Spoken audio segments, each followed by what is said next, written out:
Oh yeah, hello everybody and welcome to another video. I'm back at the standing desk, back for another LP. We're going to be doing Final Fantasy X-2. I did promise you guys this series would be coming at the end of FF10. So let's just jump in. First, we're going to watch a cutscene I would guess not many people have seen before. One more thing. The people and the friends that we have lost. No dreams that have faded.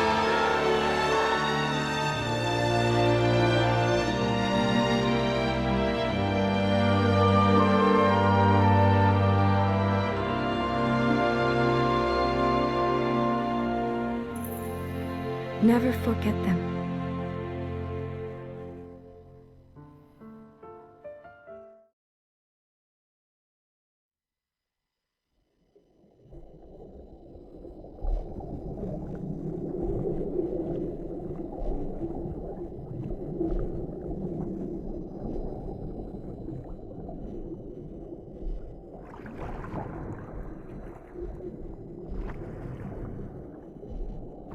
"37, 38, 39, 40, 41. 2 minutes, 41 seconds. My longest yet. Yuna, it's time! Coming!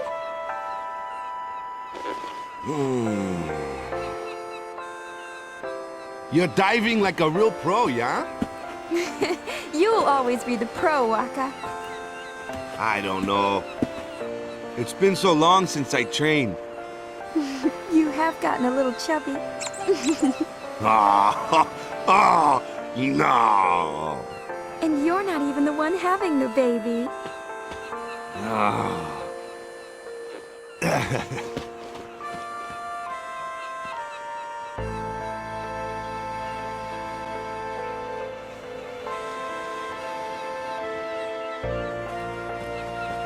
It's been 2 years. I've learned how to hold my breath for more than 2 minutes now. It takes more than physical strength, and there are some tricks you can't be taught. It took practice, lots and lots of practice. I just had to keep trying until I figured it out for myself. And you know what? Back then, I didn't think there were any tricks to it at all. I didn't have time to think. An eternal calm. A slightly chubby Waka. And my 2 minutes, 41 seconds. It's not much, but it's enough.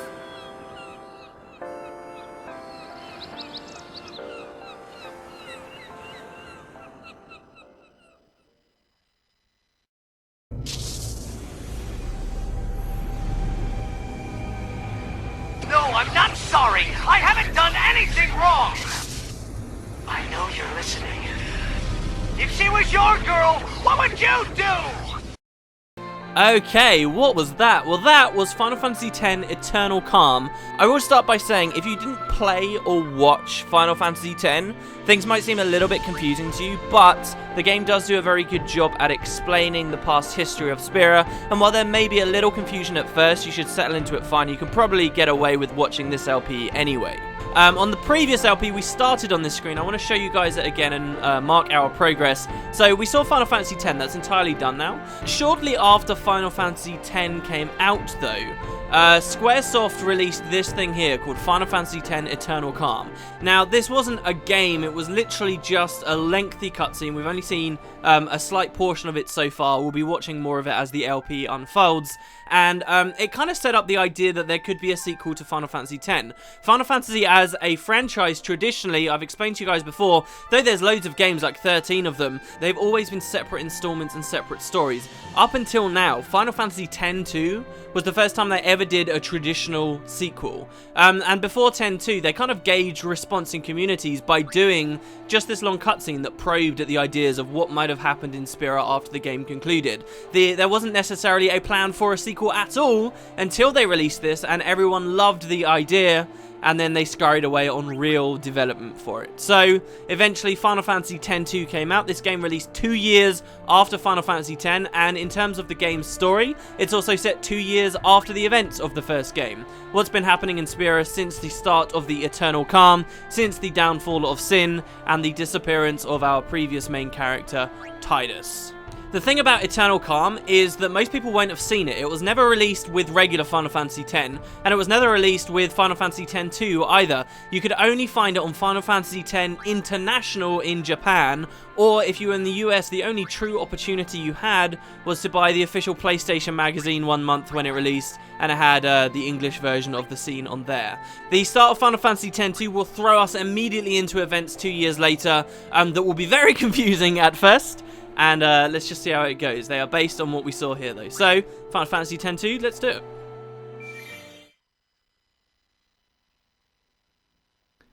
Oh yeah, slightly new loading screen with a birdie on it. Oh man, I love that little touch when I was doing my test file. It was so good. I do have a notepad, by the way, this time, and it hasn't been lost yet. And I've saved it and backed it up and stuff. It's going to be so good. Oh, yes.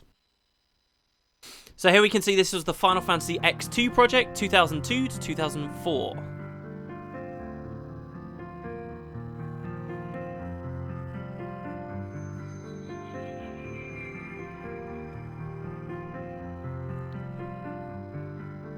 Now, this intro cutscene, I will let it roll, but I'm going to talk over it. Literally, it's just credits, and you get to listen to sort of the new musical style of this game. There are some really beautiful tracks here in X-2. But the overall aesthetic is very different.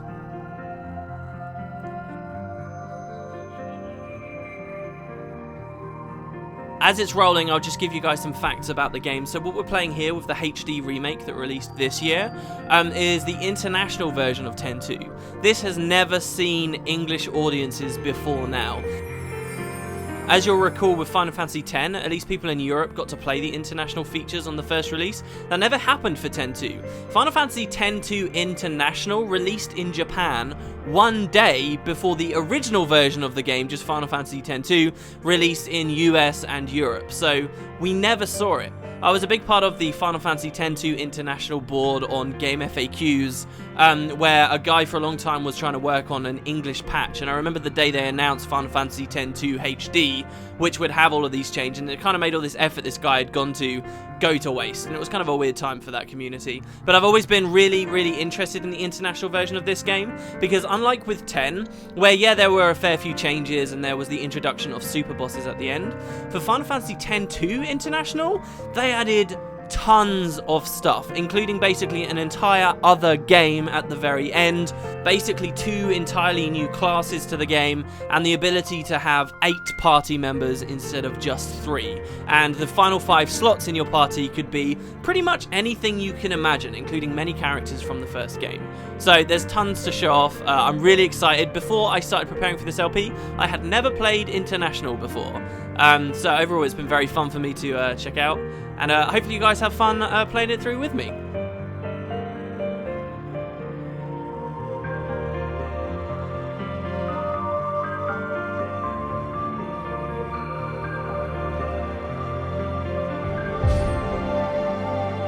So we got 3 options: new game, load game, or data transfer. If this was the original international release, instead of saying data transfer down here, it actually would have had a trailer for Final Fantasy VII Advent Children, which was a CGI movie that was made for FF7 a long while ago.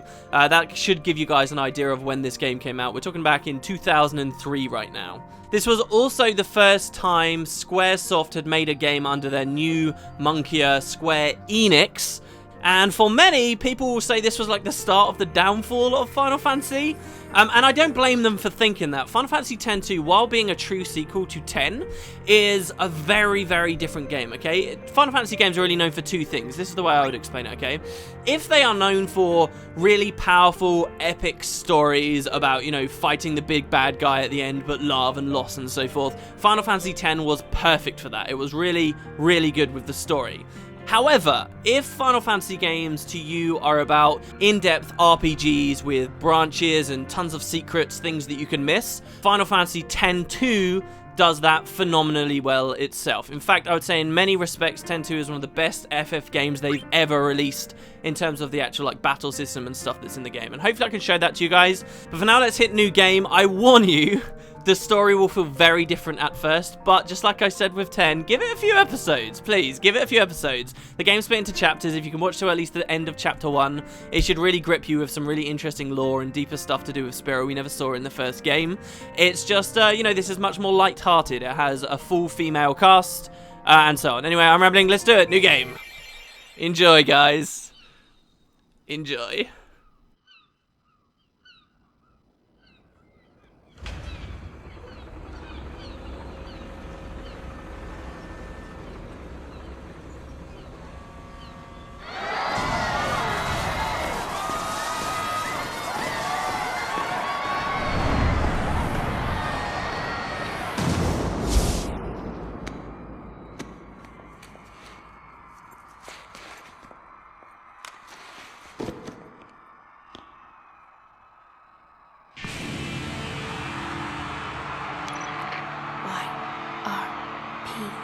In position. It's showtime, girls.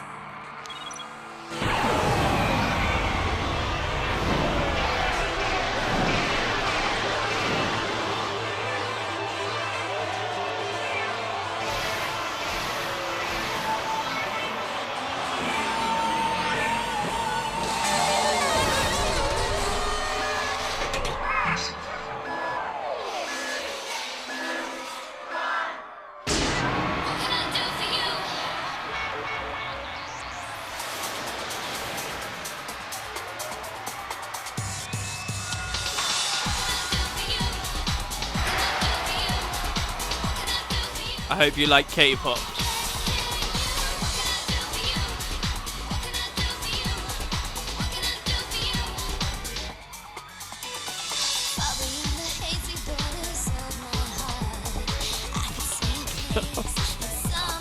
How am I going to explain this to people? What the fuck?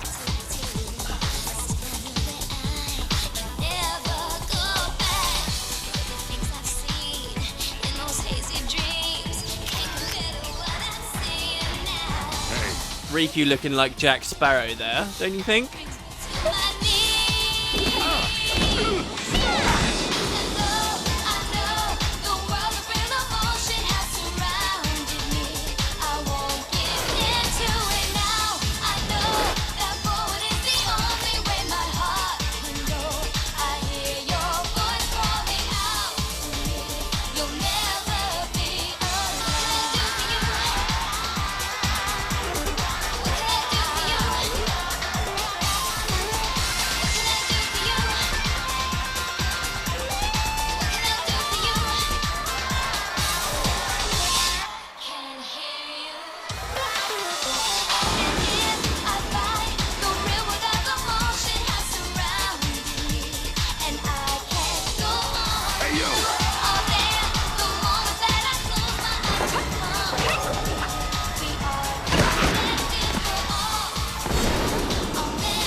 Okay, we got through it. We got through like the cheesiest, weirdest intro cutscene to any Final Fantasy ever. Trust me guys, trust me, there's a lot redeemable about it. I'm not saying that's bad, it's just very different coming from the end of Final Fantasy X, wouldn't you say? Funnily enough, they did consider doing a prequel when they were originally thinking of doing a Final Fantasy X-2. They were thinking of doing the Braska or Inject story, but they found it too traditional and they wanted to do something kind of different, which is what we'll see here, definitely.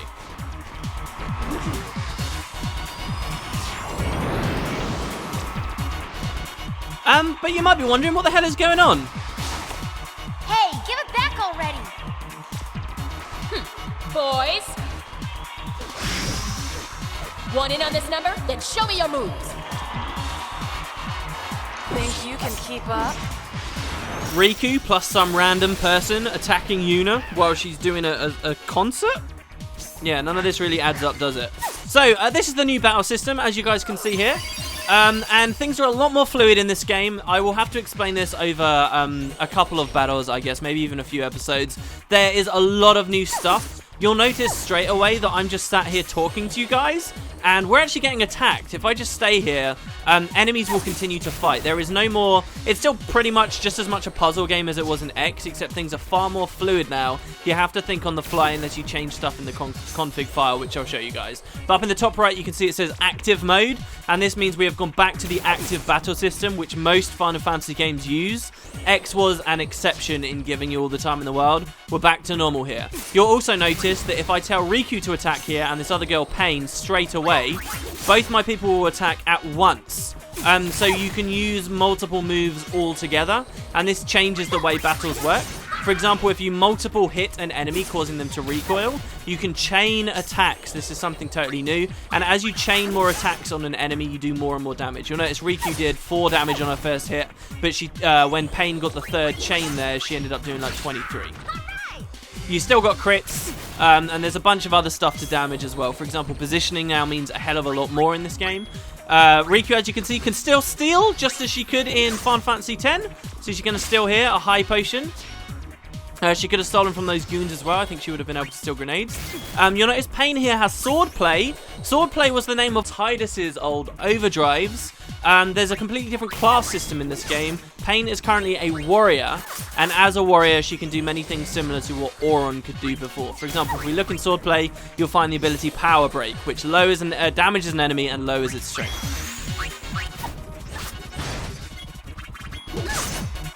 What a sloppy victory. Better than a sloppy defeat.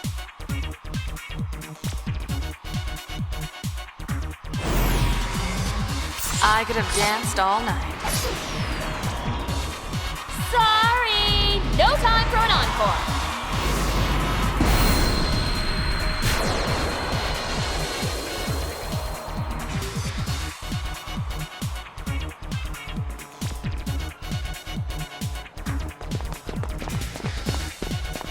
Hold still!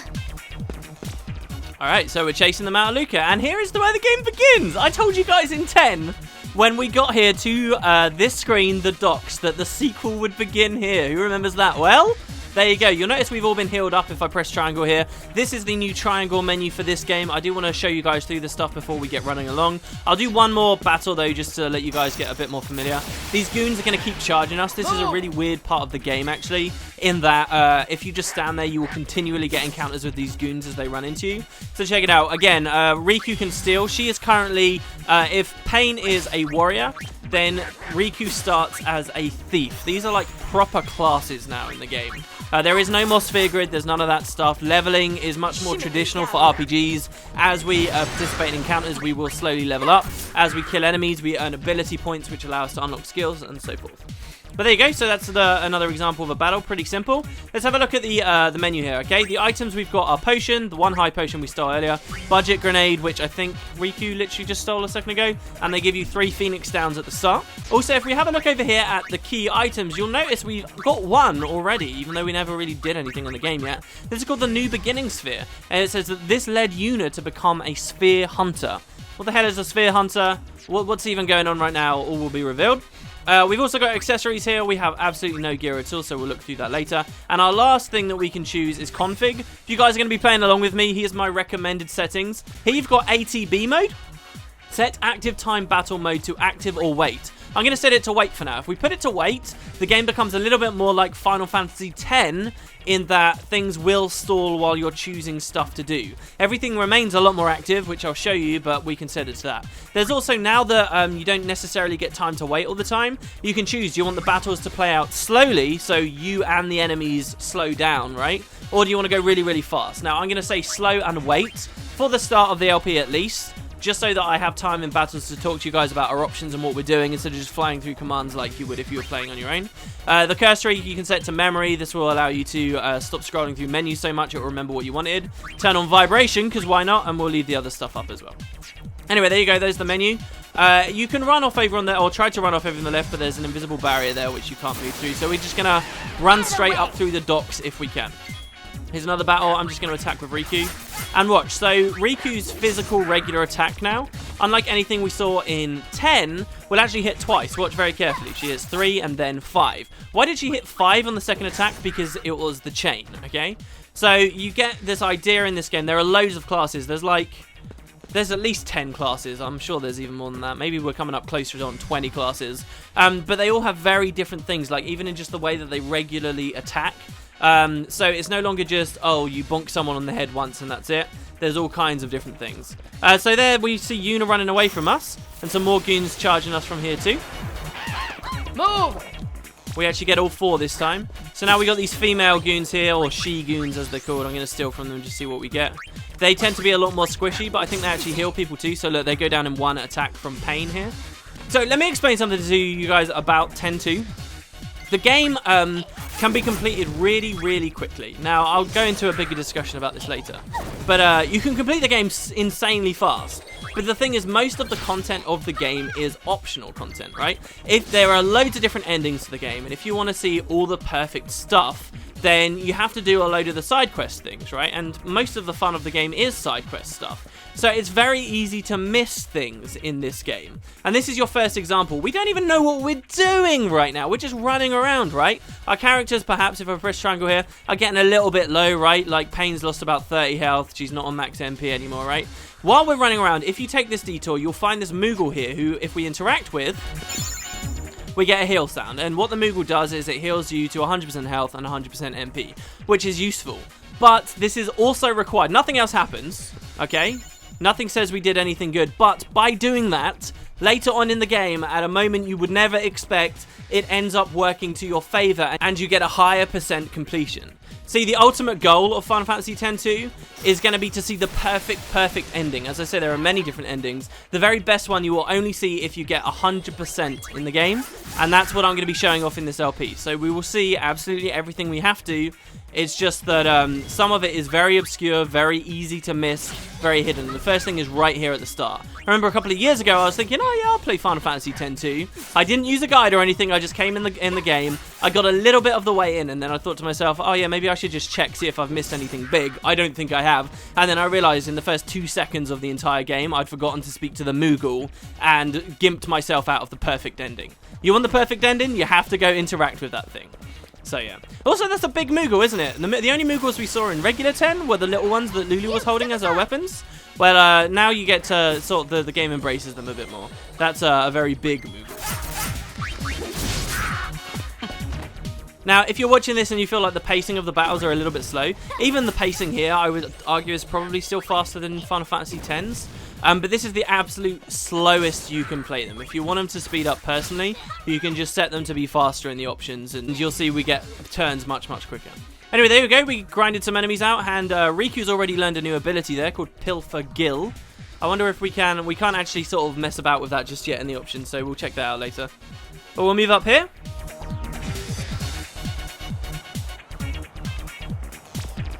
And hopefully get some answers as to what the hell's going on. Hey, you run too fast!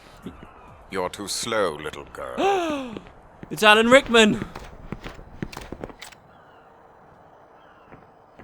Show's over! Youch. This way. You notice Riku's got a lot more facial animation stuff going on. I think that's just with the HD remake. It's pretty good as well.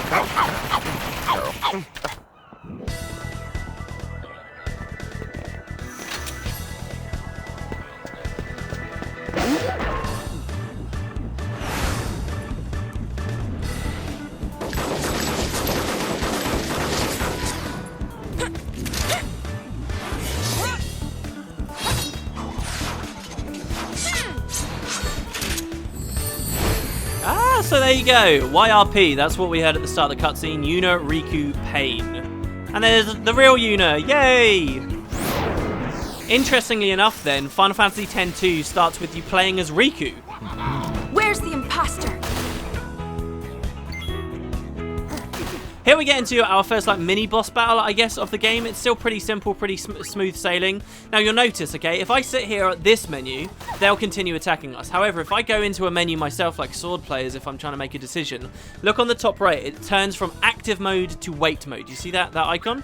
And this means that the game's buying you time to make your decisions. That's what we set in the config file, and I think it's probably one of the more fun ways to play Ten-2. Otherwise, you're just tempted to spam through stuff as quickly as possible so that they don't get more goes than you do. So yeah, we have two targets here. We have one guy called Logos, one guy called Ormi. Logos is the easier one to kill. He's slightly squishier. So I'm going to power break him. And what I'd recommend you guys do is use Riku's steal ability to grab stuff from them, because they will give you actual gear you can equip. So anyway, with that done, we'll power break Ormi over here now. There's so much on the screen right now I want to talk to you guys about, but I don't know, this whole episode's just been so much insane stuff. So anyway, we will steal from the other dude now. Ah, there you go. So we got the Iron Bag. Well, the Iron Bag will boost people's health by like a lot. Taking a spin? We're also getting a little bit lower on health, but that's fine. Now that Riku's done stealing, she can start attacking. So here, what I'm going to do is I'm going to have Yuna throw a potion on Riku. And we're going to wait for all the girls' turns to come up all at once. And we're going to unleash a really big chain attack. This is a really common strategy you can do in Final Fantasy X-2 that gives you a lot more damage. So Yuna's turn is charging right now. She's on pretty low health, but I think we'll be fine. Okay, now we're all going to attack Logos at once. And there you go, he went down. He was pretty low anyway, but yeah. Cannot be.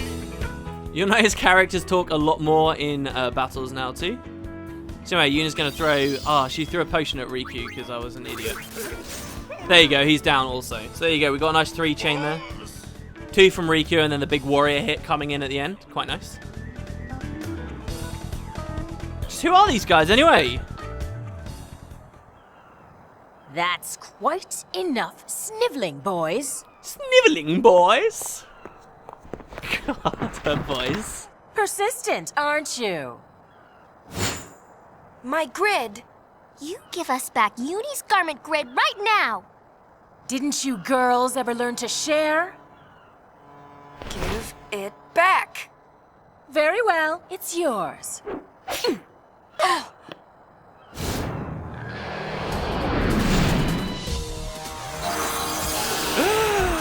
That's not Yuna? But it won't be yours for long, loves. Alright, here we go. So, we meet this woman here. She's called LeBlanc. Or LeBlanc. And the game is going to teach us a new system in the game now. She's attacking us. It tells us to press L1 to access the garment grid and change dress fits. So by pressing L1, you'll notice it changes the screen completely. And we have this grid pop up on the left. This is our garment grid, right? Right now, Yuna is the gunner class, okay? I'll explain this shortly. But by pressing right, we can swap her to the songstress class. Songstress is what LeBlanc was just wearing to make her look like Yuna. So if you watch Yuna now, she's charging her turn up. We may as well attack with the other girls. And she's actually going to swap her class on the fly in the middle of the battle. I think the game does a pretty poor job teaching people how its systems work really in this game, because you're only just getting to grips with the way the characters work and then immediately is throwing this at you. But yeah, in the middle of the battle, we've now swapped, as you can see. And Yuna is wearing a different outfit. This means she has different abilities because she's now a completely different class. So now she can't attack, now she doesn't have trigger happy. She does still have item here, but she's got dance. And she has an ability here called darkness dance. The help reads at the top that this will inflict darkness on all enemies while dancing. Do you remember in the previous game, Waka could use dark attack to blind people? Well, this will do the exact same thing, except it will do it on all targets in the battle at once. Now, LeBlanc's our only target right now, so we don't have to worry too much. I'm going to power break her as well, so she stops doing so much damage, and steal from her with Riku. And if you watch Yuna now, she's just dancing away there, right? And she's got a really long recharge on her next turn in battle. As long as she's dancing, enemies will be constantly blind. But watch when she stops dancing in about a second. You will see that LeBlanc's blindness goes away. And we can choose a new dance if we want for Yuna. So now we can say this is our only ability at the start, so we'll just start another darkness dance. So there we go. If we wanted, if we don't like that Yuna can't do physical damage right now, we could actually, in theory, in any other battle, swap her back. But in this fight, because it's a bit of a tutorial instance, they're not letting us do that. So we're going to attack with Riku and Pain there, and down she goes. I won't let you off so easily next time. Get back here! Riku. Huh? What? What? Hey,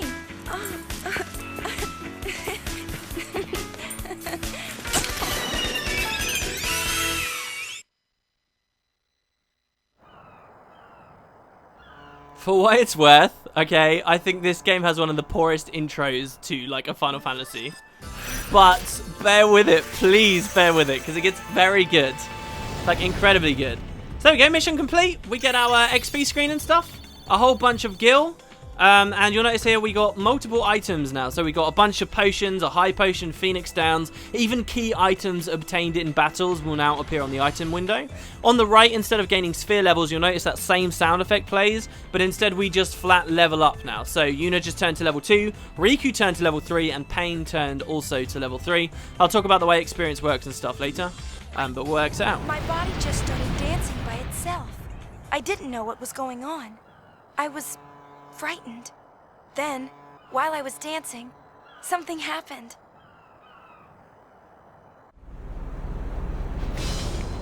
Alright, check out this thing. Oh my god. In the previous game, we got access to an airship called the Fahrenheit. This game has the Celsius, and you have access to it from the very beginning of the game. Unlike many Final Fantasy games, where you're on a long adventure for ages, this game gives you pretty much free access to the entire world very early. You sure look like you were enjoying yourself. I was. It felt like some other person's excitement just took over. That can happen when you use the garment grid. The emotions of the person recorded in the sphere pass to the user. Isn't that dangerous? I can't really say. But it's your invention. I'm just a kid. Dance, Yuna! I want to see! It'll cost you. One moment. She's kidding. Oh my god. What? No dance? Looks sick, TV. Goblins! Doing goody duck! I've completed my latest invention. Oh, Jesus. Okay, so you may have recognized one of the characters right there. That was Brother. Brother takes a huge role in this game. He's like massive comic relief. I personally love him. We'll have to see what you guys think. This here is the creature creator. We're going to completely ignore this. This is an international feature they just sort of slap in front of your face at the beginning of the game in a really ugly way. We'll just ignore that. Alright, so we're on board an airship. Still have no idea really what the hell is going on. Don't worry, things will become clear.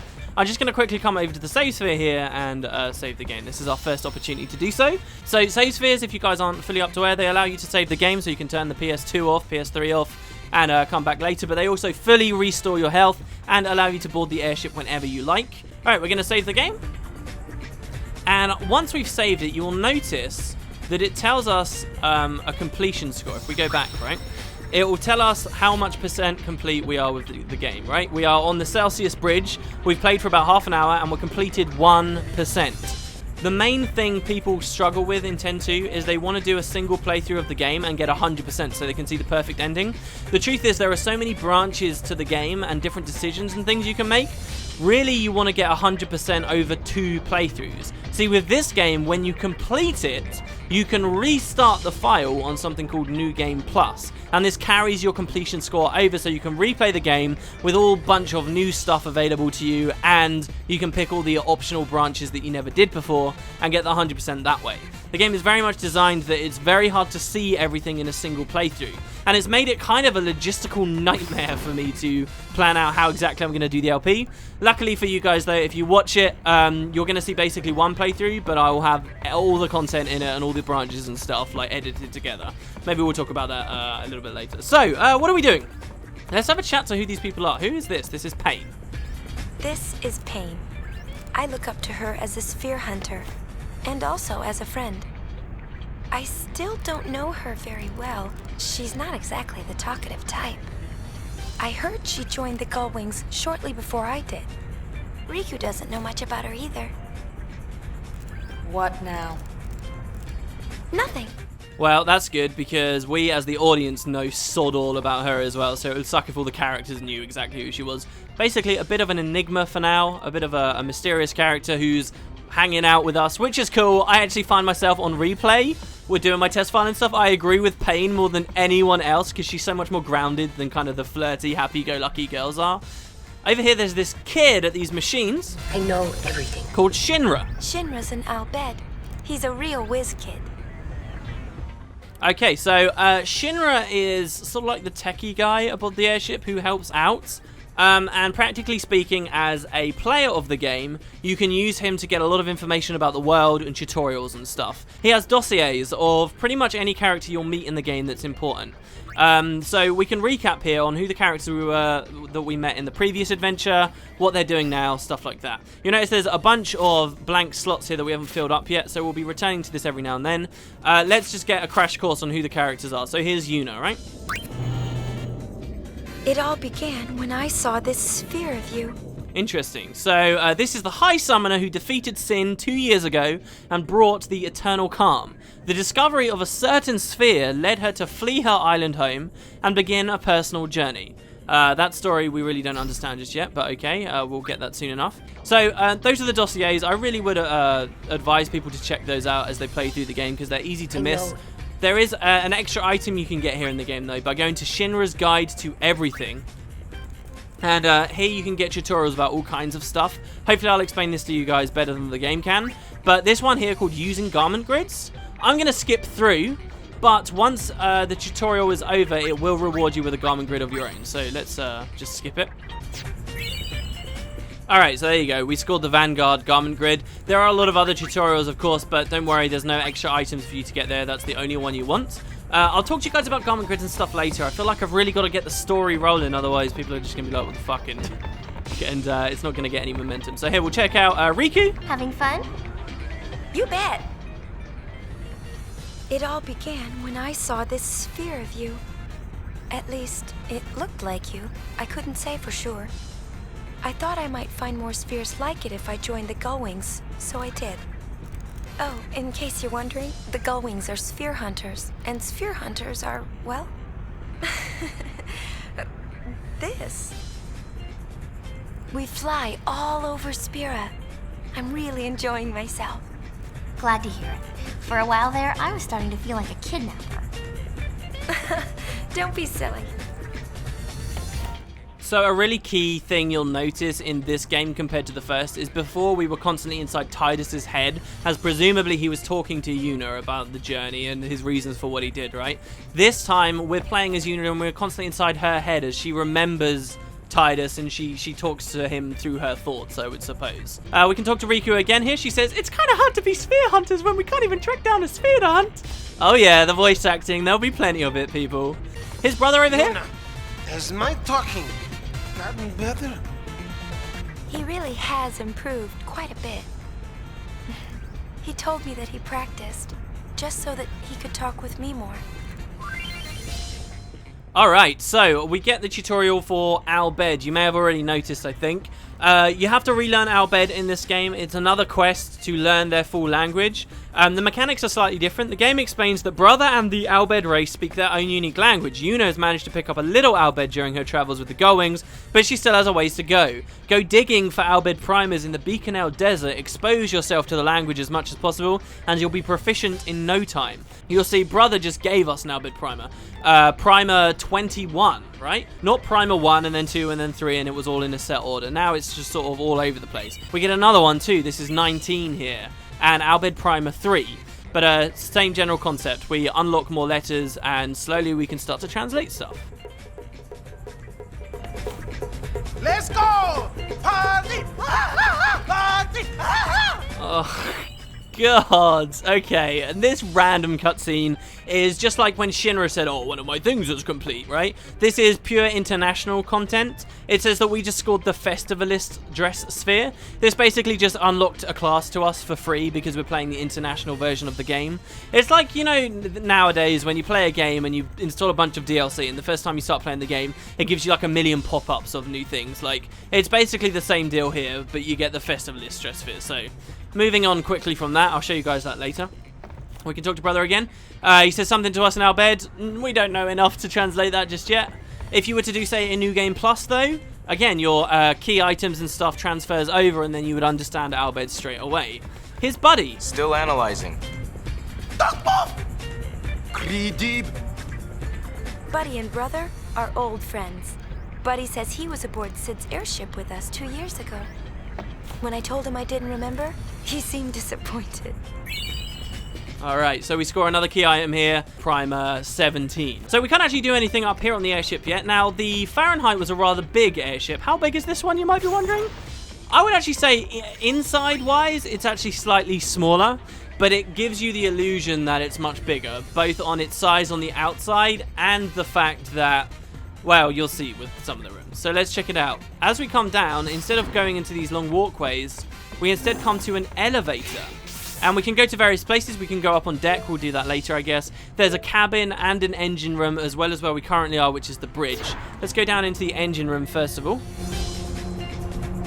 One thing I remember when I was playing this game when I was a lot younger that always screwed me out of percent was there was a very short window of opportunity in this game for you to come back into the engine room and do something really important, and I would always forget about it because you'd have like 2 seconds to do it. Anyway, we'll come down here. And down here you'll find 4 chests, which we can open up, free loot. So you get an ether here. We get 4 Phoenix Downs here. 4 potions here. And 3 remedies. Now here's the thing with this game, okay? You can pretty much travel all around the world from very early on, but as you progress stuff in the main story, time will move forward. So the game is split into 5 distinct chapters or time periods. And so we are currently in chapter 1, right? And we can open all of these chests for specific loot. Once we've completed enough of the story and time moves forward and we go to chapter 2, we can come back down here and we'll find that these chests, as well as all the chests in Spira, have refilled with totally new items that we can go and collect again. And they're better items as well because all the fiends start to level up, things get more difficult around the world in general, okay? So instead of this like being a journey from point A to point B, Besaid to Zanarkand, it's more like a journey through the next few months, and you can do a whole bunch of stuff around the world, optional stuff as you go. That's how it works, owing to the fact we have the airship all the time. The other area here is the cabin we can check out. And we saw a character in the dossiers that we haven't actually met just yet, and that's the barkeep. And he's in the cabin. Look how cool this place is! I told you guys before that I had like this big obsession with wanting an airship. Man, if I could pick an airship, it would be this one. Look at how cool this is! They have a whole bar down here and everything. And they're watching like Blitzball on the TV. Oh, amazing. So check it out. Here's barkeep. Now what can I do for you? Our barkeep's a Hypella. No one knows his real name, so everyone just calls him Barkeep. Brother took him in, and now he works aboard the airship. Seems pretty racist, doesn't it, that they just call him Barkeep, they don't know his name. But here, you'll check out the gold store. There's a bunch of items here. You'll notice straight away these are most of the standard items you found throughout Final Fantasy X. Holy Water was previously a fairly endgamey item, but it's available right from the start. You'll see that it says it cures Curse, Itchy, and Pointless. There are lots of new statuses in this game. I'll explain what all of those do in due time. There's also 4 rings we can buy here. One, this twist headband guards against sleep. This guards against silence, darkness, and poison. I'm not going to buy any of these. These bits of gear as well also tend to have stat boosts on them as well that aren't listed until you've actually bought them and you get to equip them. So yeah, we'll say done there. Thank you. And I kind of just want to ask him what his name is. I wonder again if this is like a cultural thing. What can I do for you? You know, because there's another weird thing, right? You know, brother upstairs has a crush on Yuna, and he's like, oh, I learned Albed just to get close to you and so forth, right? Clearly has a crush on her, and those two are actually cousins. They set that up in the previous game, that they are related. But nobody cares in this game, and it's because it's a Japanese game, and nobody cares about, you know, doing it with your first cousins there. Anyway, let's choose to rest. Sleep tight. Now, choosing to rest here is totally optional. You don't have to do it. Every time you come to the cabin in any chapter of the game, you always have the opportunity, do you want to rest? Why would you want to? Well, you get this lovely sleeping animation. Maybe you want to RP. You get, like, Yuna waking up. And I remember as, like, a horny teenage kid loving the fact that there was an upskirt right there. And she stands up and that's it. It doesn't seem to do anything. Well, the reason you want to do this is, again, completion. If you want 100% completion in the game, if you want 100% completion, every single chapter of the game, you need to come back here and you need to rest at least at one point. I didn't have to do this right now, I'm just getting out of the way with it early. But you need to come up and have a bit of a snooze, okay? Because eventually that will unlock hidden cutscenes, secret stuff, you know. And that's the way this game works. It's just full of hidden things. And that's one of the greatest lures of it to me. What can I do for you? Anyway, so yeah, the barkeep, he doesn't have anything else. Now, as we walk out, this would have happened whether we rested or not. Wings! Report to the bridge! Brother says something in our bed. He does slip into our bed quite a lot, which is kind of cool. So anyway, we'll go back up to the bridge and see what happened. Again, we didn't have to sleep for that. You just got to go chat with barkeep and then you're done. Basically, all we had to do here was speak to every single character and we can move on. You will have noticed as well, by the way, I was going to mention this before. Pain, when we spoke to her, she has red eyes.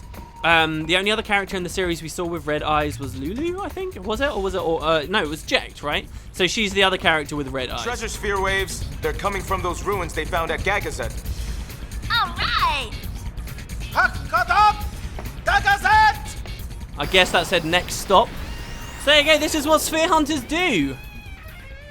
We fly around on an airship, we wait until we detect a sphere of some kind, and we go to try and find it. Why do we want spheres? Well, because they sell for a lot, presumably. But spheres are also like recordings. They let you see into the history of Spira. Just like the spheres we were collecting for Auron's Overdrive in the previous game. Imagine just being a group of people purely looking for those. And you can find spheres of very interesting, deep lore stuff that also do multiple other things, which we'll get to. Anyway, so check it out. Mount Gagazet here. We're getting the sphere waves from the top of the sacred Mount Gagazet. Go get that treasure sphere. Go wings. We have no choice to go anywhere else just yet. We need to go to Gagazet.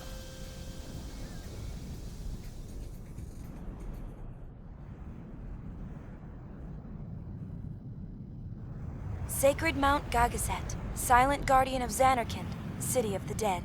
When the faith disappeared, the clouds enshrouding the mountain began to thin and disperse, revealing long-forgotten ruins among its peaks.